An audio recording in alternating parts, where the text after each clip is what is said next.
এটা জলটা ভালো করে ছাড়িয়ে নিয়েছি। আর এর মধ্যে আমি 1 চামচ হলুদ দিয়ে দেবো, 1 চামচ এই লবণ দিয়ে দেবো, 1 চামচ আদা দিয়ে দেবো, আর এই ঘি 1 চামচ মতো আমি দিয়ে দেবো।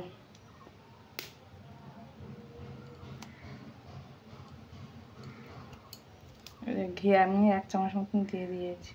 এটা এবার আমি ভালো করে মাখিয়ে নেবো। এই যে আমার মাখানো হয়ে গেছে। এই যে আমি গ্যাস ধরে একটা প্যান বসিয়ে দিয়েছি, তার মধ্যে 1 চামচ আমি ঘি দিয়ে দিলাম। এই যে আমি দিয়ে দিয়েছি গরম মশলা, গোটা গরম মশলা, আর একটা শুকনো লঙ্কা দিয়ে দিলাম। আচ্ছা, আমি এই সাইডে এই যে কিশমিশ আর কাজু বাদাম অল্প কটাই দিয়ে দিলাম। এদিকে এগুলো হতে থাকে, আর এইদিকে আমি এটা হালকা করে ভেজে নেব। আমি কিশমিশ আর কাজু বাদামগুলো তুলে নেব।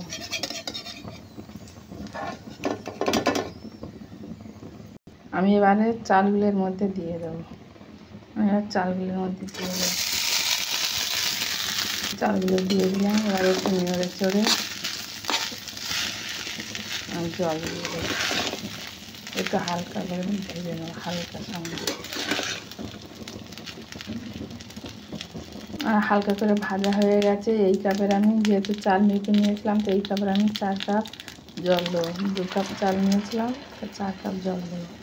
1 কাপ, এই 2 কাপ, এই 3 কাপ, এই 4 কাপ।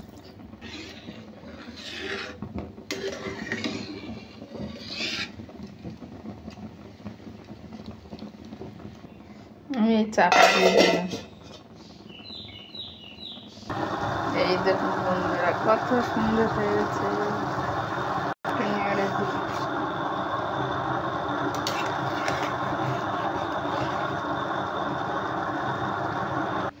এই দেখুন বন্ধুরা, এবার আমি চিনি দিয়ে দেবো।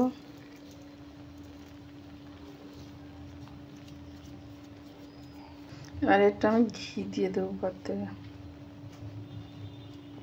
বন্ধুরা, আমি এবারে একটু হালকা হাতে উঠোন থেকে চিনি দেবো।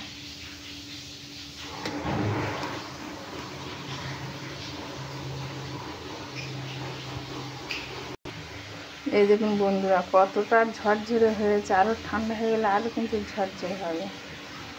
কত সুন্দর ঝরঝরে হয়ে গেছে